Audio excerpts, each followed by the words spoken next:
ఒక ఇన్ఫర్మేటివ్ వీడియోతో మీ ముందుకు వచ్చాను. మరి ఎంతోమంది మన మధ్యతరగతి మరియు ఉన్నత మధ్యతరగతి వర్గాల జీవిత కళ సొంత ఇంటి నిర్మాణం.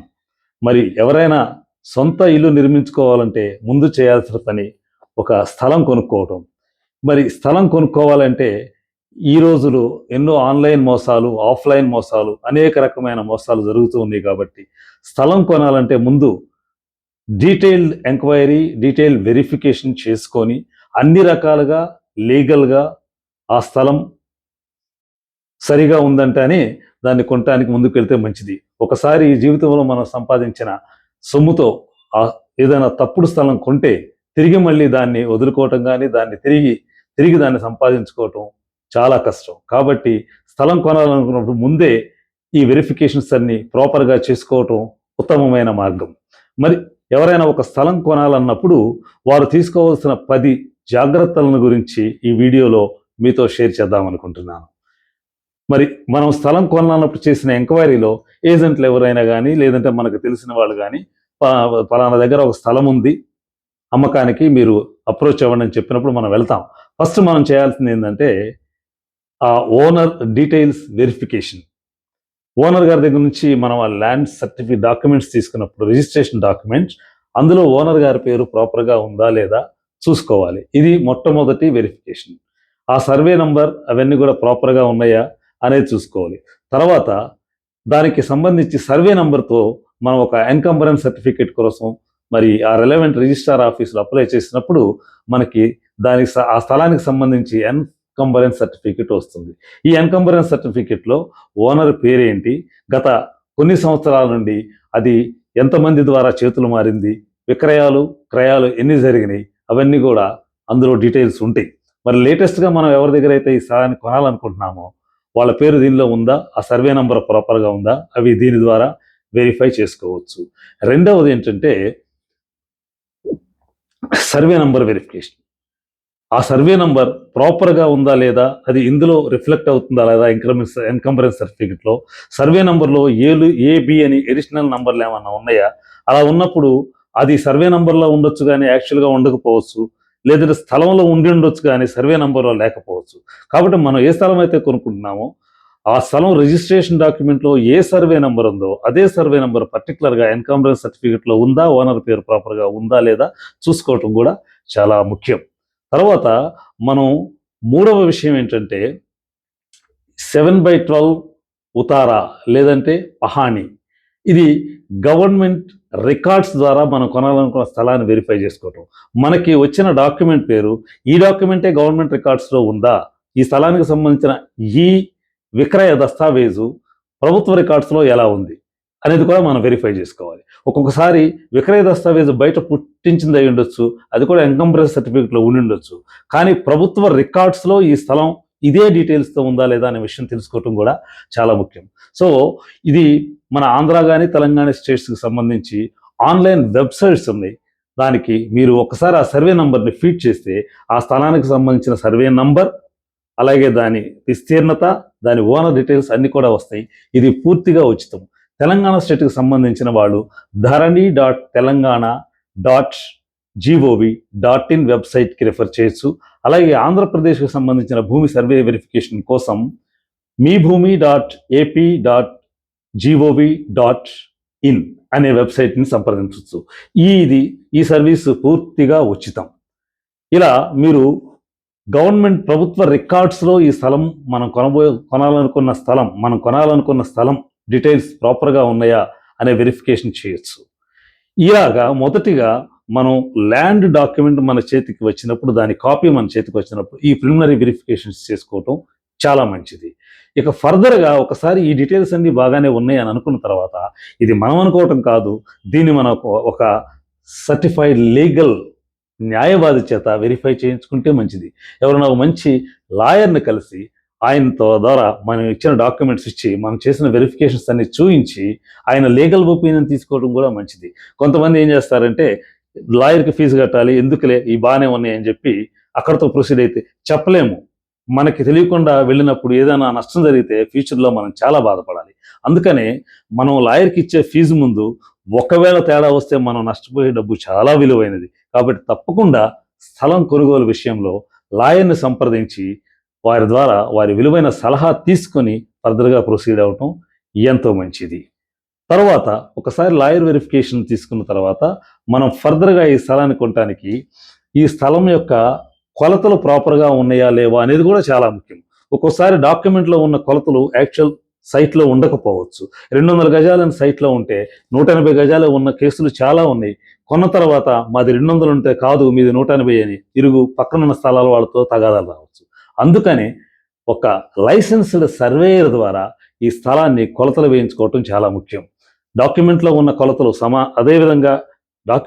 కొలతలు అదే విధంగా దీనిలో ఉన్నాయా లేదా, అలాగే హద్దురాళ్ళు ప్రాపర్‌గా వేసి ఉన్నాయా లేదా, ఆ ప్రక్కనే ఉన్న ఎవరెవరైతే స్థలాల ఓనర్లు ఉన్నారో లేదంటే రోడ్డు ఉన్నప్పుడు ఆ ప్లాన్‌లో ఉన్నవన్నీ ప్రాపర్‌గా సైట్‌లో ఉన్నాయా లేదా, ఫిజికల్ ఎగ్జిస్టెన్స్‌లో డాక్యుమెంట్స్‌లో ఉన్న డీటెయిల్స్ వెరిఫికేషన్ చేసుకొని, కంపేర్ చేసుకొని, కన్ఫర్మ్ చేసుకోవటం కూడా చాలా ముఖ్యం.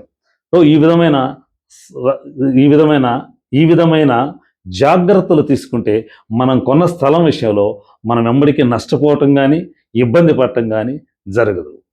5వ జాగ్రత్త, ప్రభుత్వ అనుమతి ఈ భూమికి ఉందా లేదా అనే విషయం కూడా మనం వెరిఫై చేసుకోవాలి. ఎలాగంటే ఇప్పుడు హెచ్డిఎంఏ కానీ డిటిసిపి అప్రూవ్డ్ లేఅవుట్స్ అయితే మనకి భూమి కొనటం ఆ లేఅవుట్స్ అప్రూవ్డ్ లేఅవుట్స్ కొనటం ఎంతో మంచిది.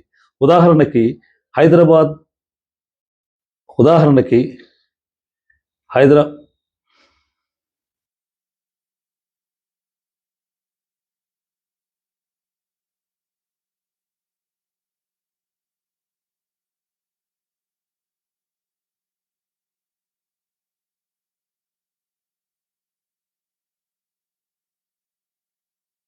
5వ జాగ్రత్త, మనం కొనబోయే స్థలానికి ప్రభుత్వ అనుమతి ఉందా లేదా అనేది కూడా మనం కంపల్సరీగా తెలుసుకోవాలి. ఎందుకంటే కొన్నిసార్లు అగ్రికల్చర్ ల్యాండ్ని అదేవిధంగా అమ్మితే దానికి కన్వర్షన్ అండ్ ప్రభుత్వం అనుమతి లేకపోతే అక్కడ మనం ఇల్లు కట్టుకోవడానికి పర్మిషన్ రాదు.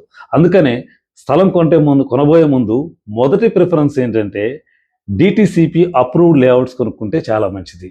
Directorate of town and country planning వీళ్ళు ద్వారా అనుమతి పొందిన స్థలాలకి ఫ్యూచర్లో మనం అక్కడ ఇల్లు కట్టుకోవడానికి ప్రభుత్వ అనుమతి వెంటనే దొరుకుతుంది. అట్లాగే తెలంగాణ వాసులైతే హైదరాబాద్ మెట్రోపాలిటన్ డెవలప్మెంట్ అథారిటీ వారి అనుమతి పొందిన స్థలాలు కొనుక్కుంటే మంచిది.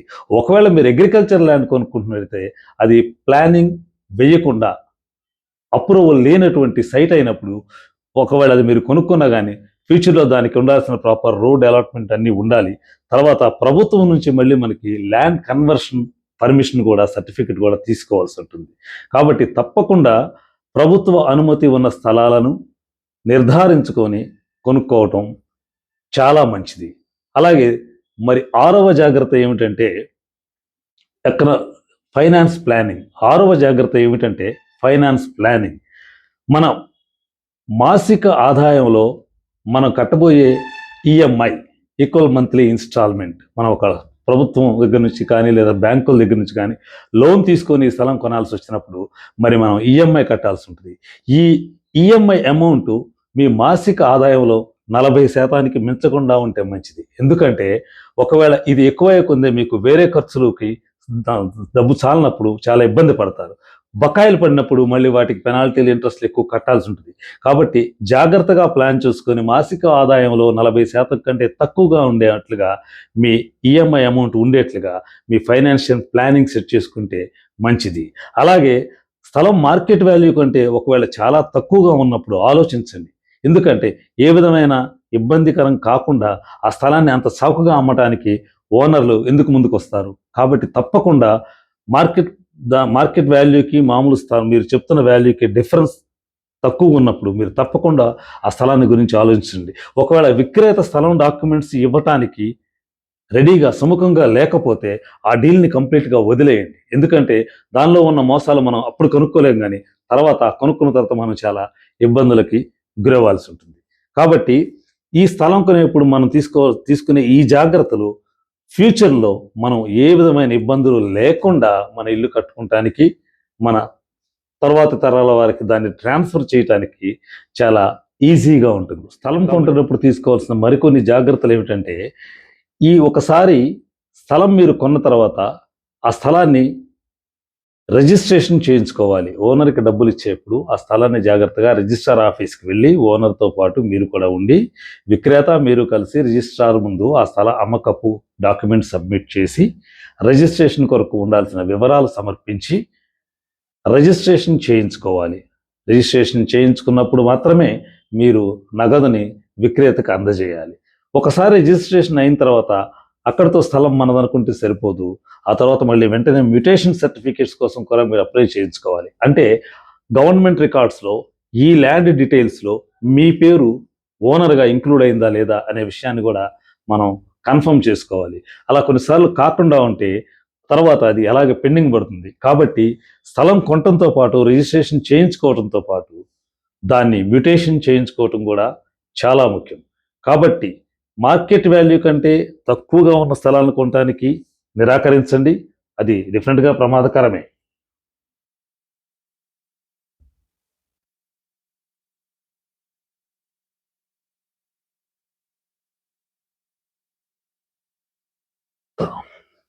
స్థలం కొంటున్నప్పుడు విక్రేత ఎవరైతే వారు మీకు చూపించిన విక్రయ దస్తావేజు అంటే స్థలం వారి పేరు మీద ఉన్నప్పుడు ఆ విక్రయ దస్తావేజులో ఉన్న పేరు, అందులో ఉన్న ఫోటో, అలాగే దానిని మీరు మీ దగ్గరకు వచ్చిన విక్రేత యొక్క ఆధార్ కార్డుతో వెరిఫై చేసుకోవాలి. పేరు విక్రయ సర్టిఫికెట్లో ఉన్న మాదిరిగానే ఆధార్ కార్డులో ఉందా, అలాగే ఫోటో అతనిదేనా, ఈ విషయాలు కూడా మనం కన్ఫర్మ్ చేసుకోవాలి. అలా కన్ఫర్మ్ చేసుకున్న తర్వాతే స్థలం పర్చేజ్ చేయడానికి ముందుకు వెళ్ళాలి. అలాంటి డిఫరెన్స్లు ఏమన్నా తప్పకుండా దాన్ని మనం రెక్టిఫై చేసుకున్న తర్వాతే స్థలం కొనడానికి ముందుకు వెళితే మంచిది. అలాగే వారసత్వపు స్థలమైనప్పుడు వారసులందరి సంతకాలు తప్పకుండా తీసుకోవాలి. ఏ ఒక్క వారసుడి సంతకం మిస్ అయినా ఫ్యూచర్లో వారు ఆ స్థలాన్ని క్లెయిమ్ చేసినప్పుడు మనం ఇబ్బంది పడాల్సి ఉంటుంది.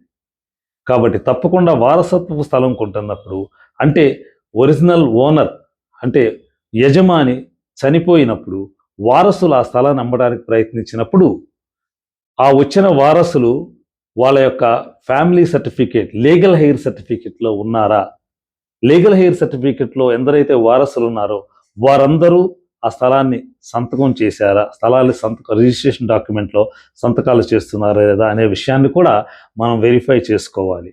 అలాగే ఈ జాగ్రత్తలన్నీ తీసుకొని మీరు ఒక మంచి స్థలం కొనుక్కుంటే మరి ఎంతో మంది మధ్యతరగతి జీవుల జీవిత కళ అయినటువంటి గృహ నిర్మాణం, సొంత ఇంటి కళను మీరు నెరవేర్చుకోవచ్చు.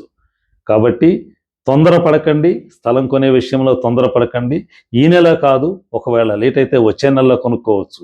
అంతేగాని తొందరపడి పూర్తి వెరిఫికేషన్స్ చేసుకోకుండా సందేహాలతో స్థలం కొంటే ఆ తర్వాత మనం చాలా ఇబ్బందులు ఎదుర్కోవాల్సి ఉంటుంది. తొందరపడకండి, డాక్యుమెంట్స్ వెరిఫై చేసుకోండి, లాయర్ని సంప్రదించండి, ప్రభుత్వ అనుమతి ఉందా లేదా చూసుకోండి, రిజిస్ట్రేషన్ చేయించుకోండి, మ్యూటేషన్ చేయించుకోండి, లైసెన్స్డ్ సర్వేయర్ చేత స్థలం ప్రాపర్గా కొలతలు వేయించుకున్న తర్వాతే రిజిస్ట్రేషన్కి వెళ్ళండి. అల్టిమేట్గా ఈ జాగ్రత్తలన్నీ తీసుకొని మీరు సొంత ఇంటి కొలగని సక్సెస్ఫుల్గా నెరవేర్చుకోండి. మరో వీడియోతో మీ ముందుంటాను ఫ్రెండ్స్. ఈ వీడియో మీకు నచ్చినట్టయితే లైక్ చేయండి, షేర్ చేయండి, సబ్స్క్రైబ్ చేయండి. Thank you.